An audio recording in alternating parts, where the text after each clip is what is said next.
Good morning बच्चों, कैसे हो आप सब। उम्मीद है आप सभी स्वस्थ होंगे और पढ़ाई कर रहे होंगे अच्छे से। बेटा, हमने आपका जो मंजरी पढ़ाया था, हिंदी का पहला चैप्टर पढ़ाया था। मंजरी में कविता पढ़ाई थी, वो था चिर महान। उम्मीद है वो कविता आपको समझ में आई होगी। आपने उसको कॉपी में लिखा भी होगा और उसको अच्छे से डेकोरेट भी किया होगा। उस कविता को लिखने से पहले मैंने आपको वीडियो में बताया भी था कि आप पहले इंडेक्स बनाइएगा और इंडेक्स बना के तभी अगले पेज पे कविता लिखिएगा। उस कविता को बहुत लाइट, बहुत हल्का डेकोरेशन उसका होना चाहिए और शब्दार्थ लिखना है। और उसके बाद आपको चिर महान कविता का जो मैंने पीडीएफ भेजा है, उस पीडीएफ का भावार्थ मैंने भेजा है लिख के पीडीएफ में, उसको आपको लिखना है। तो सभी बच्चों ने ये काम कर लिया होगा। अब उसी क्रम में आगे बढ़ते हुए हम लोग मंजरी का ही अगला चैप्टर पढ़ेंगे, जिसका शीर्षक है अपना स्थान स्वयं बनाइए। इसके राइटर हैं, इसके लेखक हैं कन्हैया लाल मिश्र प्रभाकर जी। तो ये जो शीर्षक है अपना स्थान स्वयं बनाइए, हमको अपना जगह खुद बनाना पड़ता है। उस राइटर का असली उद्देश्य जो है उस कहानी में, उसका जो उद्देश्य है कहने का कि हमको अपना स्थान, अपना जगह खुद बनाना पड़ता है। तो उन्होंने बच्चों को बहुत ही कर्मठ, काम करने वाला और सदाचारी होने की जो है प्रेरणा दी है इस कहानी के माध्यम से। तो अब हम कहानी शुरू करते हैं, जिसमें एक राजा अपनी मंत्री से बात करते हैं। इस कहानी में राजा एक मंत्री से बात करते हैं और कहते हैं कि मुझे एक आदमी की ज़रूरत है, मुझे एक आदमी की ज़रूरत है। अगर तुम्हारी निगाह में कोई अच्छा इंसान हो तो मुझे बताना, ध्यान में ये बात मेरी तुम रखना। और बहुत दिन के जांच पड़ताल के बाद, बहुत परखने के बाद मंत्री को एक युवक मिला। वो युवक नौकरी कर रहा था, लेकिन उस मंत्री ने राजा के यहाँ नौकरी लगवाने का उसको आश्वासन दिया और उसकी नौकरी छुड़ाकर उसको राजा के पास ले आए। बहुत देर तक तो राजा को याद ही नहीं रहा कि मैंने शायद मंत्री से कहा भी था कि नहीं कि मुझे एक आदमी की आवश्यकता है। लेकिन फिर बाद में उन्होंने कहा कि चलो मुझे याद तो नहीं अब, और मुझे अब ज़रूरत भी नहीं, लेकिन फिर भी अगर तुम लाए हो तो कोई बात नहीं। तो उन्होंने कहा, मंत्री ने कहा कि हुजूर, मैंने इसे हज़ारों में से छांटा है, आपके कहने के अनुसार ही मैंने इसको छांटा है और इसकी नौकरी भी छुड़वा के लाया हूँ। तो फिर राजा को ध्यान आया, उन्होंने ज़रा सा सोचा और कहा कि आप जानते हैं ना कि मेरे पास इस समय कोई, किसी के लिए कोई काम नहीं है, लेकिन फिर भी अगर आप बहुत हमको कह रहे हैं, बहुत बार बोल रहे हैं, तो मैं इसको रख लूँगा और इसको अपने दफ्तर में, मैं अपने ऑफिस में, दफ्तर मतलब ऑफिस, उसमें मैं अपने चपरासी की जगह रख लूँगा। लेकिन मैं उसको वेतन, वेतन का अर्थ सैलरी, मतलब उसको केवल 15 रुपया सैलरी मिलेगा। अब मंत्री को तो बहुत बुरा लगा, क्योंकि 15 रुपया से ज़्यादा वो कमा रहा था युवक और बहुत अच्छे पद पे भी था। लेकिन ये लालच देके कि राजा के यहाँ तुमको नौकरी लगवाऊंगा, ये कह के उसकी नौकरी छुड़ा के मंत्री उसको ले आए थे। फिर उसके बाद राजा ने उनको, युवक ने कहा कि मेरे लिए सबसे बड़ा वेतन यही है कि मुझे अपने राजा की सेवा करने का मौका मिलेगा, इसलिए ये नौकरी मैं करूँगा। मंत्री हालांकि बहुत परेशान थे, क्योंकि मंत्री नहीं चाहते थे कि उसको चपरासी का नौकरी मिले, उससे अच्छे पोस्ट पे वो था। लेकिन फिर भी मंत्री के कहने पर ही वो व्यक्ति राजा के दरबार में आया था। लेकिन वो लड़का बहुत खुश था, उसने कहा कि कोई बात नहीं, मुझे राजा के यहाँ सेवा करने का मौका मिलेगा, इसलिए मैं इस पर भी तैयार हूँ, चपरासी बनने के लिए भी मैं तैयार हूँ।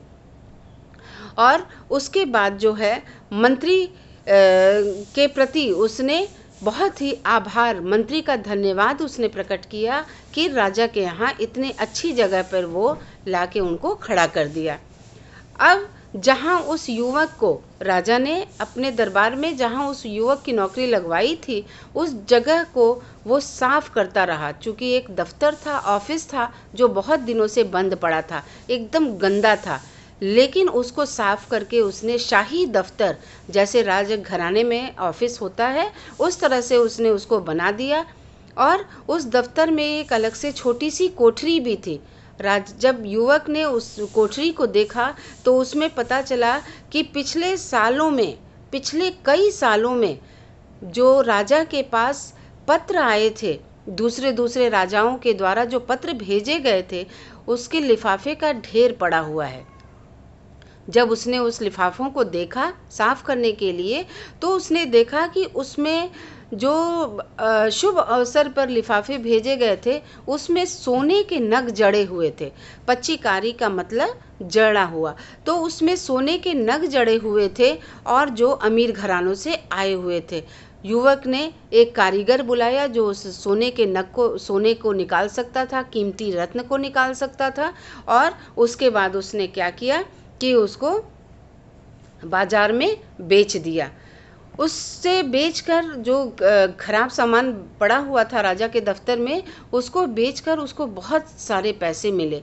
उसने कुछ पैसे का तो दफ्तर में अपने ऑफिस में बहुत अच्छा फर्नीचर वगैरह करवा लिया और चित्र वगैरह टांग दिया, मतलब उसने दफ्तर को बहुत ही सुंदर बना दिया।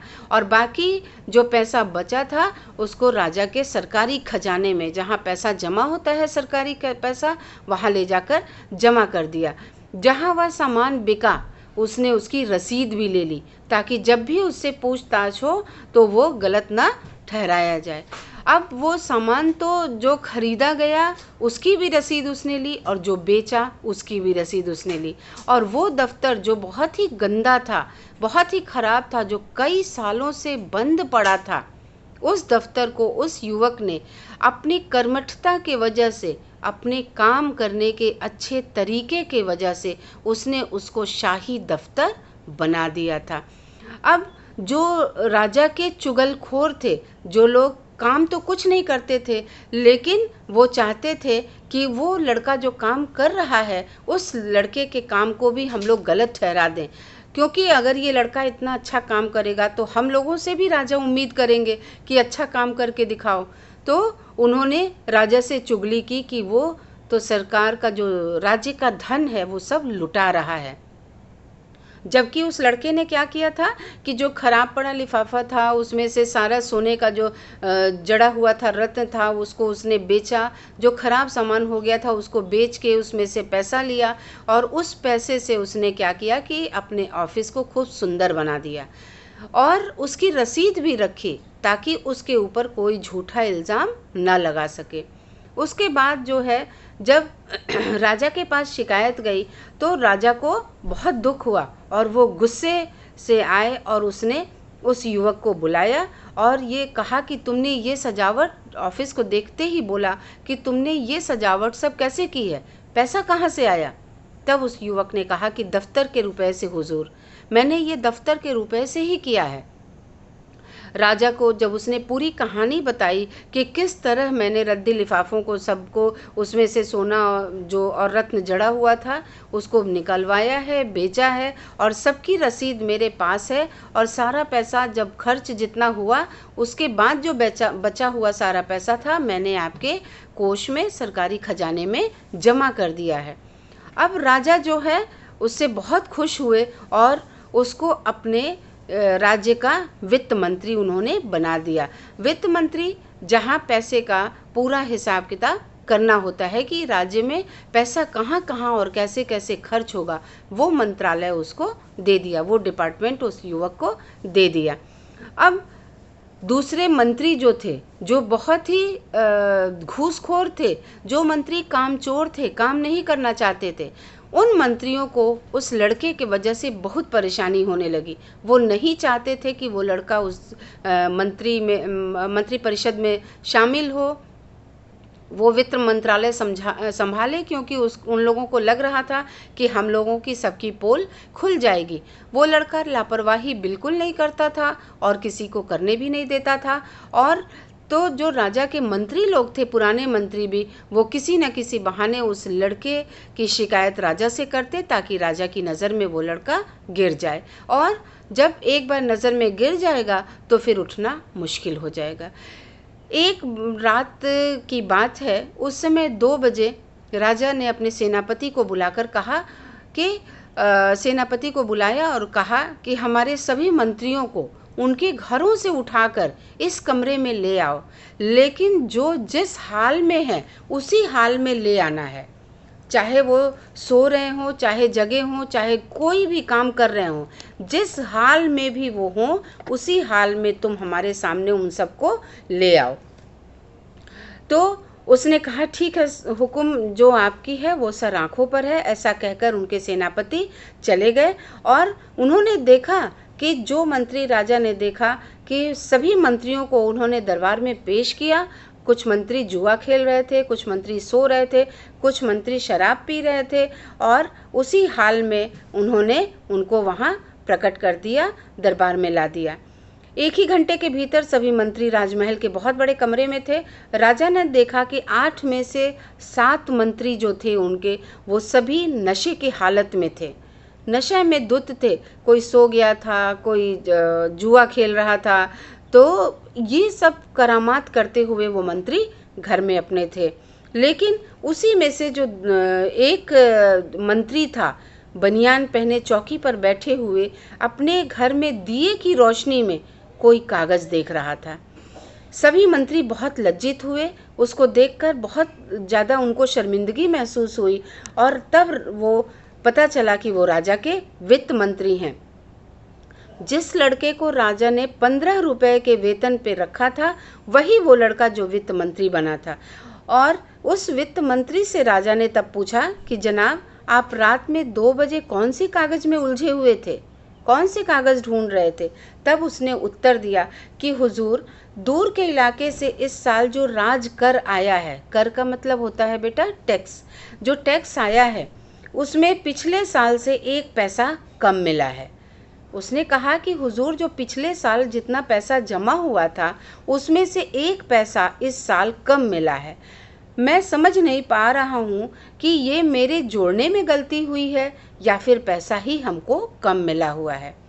राजा ने अपनी जेब से 1 पैसा उसकी तरफ निकाल कर फेंका और कहा, लो अब तुम अपना हिसाब ठीक कर लो और जाओ आराम करो, रात के 2 बज रहे हैं। लेकिन वित्त मंत्री जो थे उन्होंने नम्रता से वो पैसा वापस करते हुए कहा, हुजूर, ये पैसा तो मैं अपने पास से भी डाल सकता था, 1 पैसा तो मैं अपने पास से भी डाल सकता था, लेकिन अगर उस पैसे के लिए पूछताछ नहीं हुई, हम लोगों को जानकारी नहीं मिली कि वो पैसा कहाँ जा रहा है, तो इससे अफसरों में जो अफसर ये काम कर रहे हैं वो और ज़्यादा बेईमान होते जाएंगे, उनके अंदर और ज़्यादा लालच बढ़ती जाएगी और इस तरह धीरे धीरे राजकोष खाली हो जाएगा। तो हम ये चाहते हैं कि समय रहते जहाँ से जो चीज़ गड़बड़ी है उसको उसी समय ठीक कर लिया जाए, नहीं तो फिर वो गड़बड़ी और ज़्यादा बढ़ती जाएगी। उसकी ये बात सुनकर राजा बहुत खुश हुए और राजा ने फिर अपने राज्य का उस लड़के को प्रधानमंत्री बना दिया।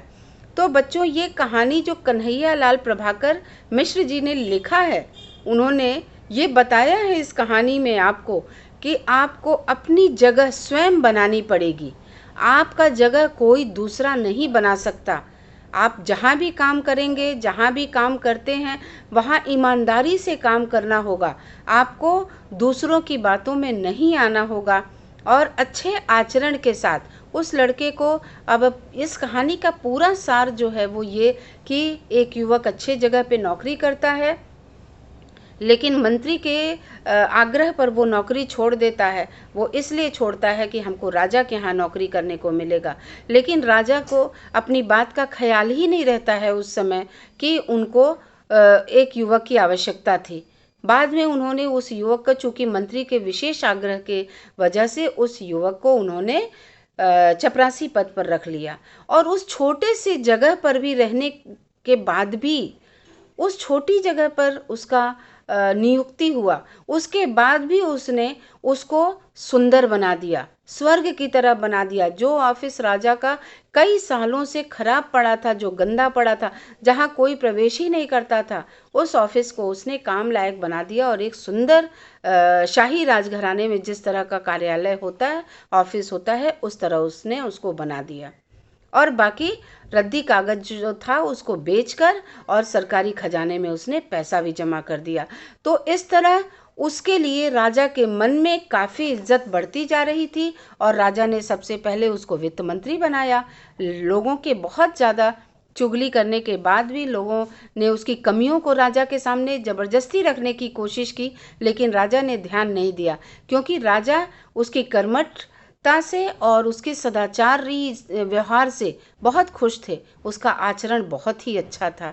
तो उस युवक ने एक छोटी सी जगह पर अपनी नियुक्ति होने के बाद भी, चपरासी की जगह उसकी नियुक्ति हुई, लेकिन उसी राज्य का प्रधानमंत्री नियुक्त हुआ। इस कहानी से हमको ये पता चलता है कि हमको अपना स्थान, अपना जगह स्वयं बनाना पड़ता है। किसी दूसरे के आश्रित होकर, दूसरे के ऊपर निर्भर होकर हम अपनी जगह नहीं बना सकते। तो बेटा, हमको अपनी आचरण में और अपने कार्यशैली में हमेशा सुधार लाने की आवश्यकता है। हमारा व्यवहार नम्र होगा तभी हम अपने कार्य को आगे बढ़ा सकते हैं और जीवन में हम बहुत आगे बढ़ सकते हैं। तो मुझे उम्मीद है कि ये कहानी आपको खूब अच्छे से समझ में आई होगी। लेकिन आपसे एक निवेदन है कि आपके पास किताब मिल गई होगी तो आप कहानी को एक बार ज़रूर पढ़ लीजिएगा। आप पढ़िएगा तो आपकी जो रीडिंग करने की क्षमता होगी, अगर आप कहानी को पढ़ते हैं तो जो आपको उच्चारण करने की जो क्षमता होगी उसमें वृद्धि होगी। क्योंकि हम अगर पढ़ेंगे नहीं तो हम बोल नहीं पाएंगे, और अगर हम पढ़ेंगे शब्दों को तो कठिन से कठिन शब्दों को बहुत ही सरलता से हम बोल सकते हैं। इसलिए आप एक बार पूरा चैप्टर पढ़ लीजिएगा। फिर मैं PDF भी भेज रही हूँ इसी के साथ, आप उसका क्वेश्चन आंसर भी अपनी कॉपी में लिख लीजिएगा। पाठ नंबर 2 और पाठ का शीर्षक है अपना स्थान स्वयं बनाइए। क्वेश्चन और आंसर मैं दोनों भेजूंगी, तो इस तरह से आप अपनी कॉपी में उसको कर लीजिएगा।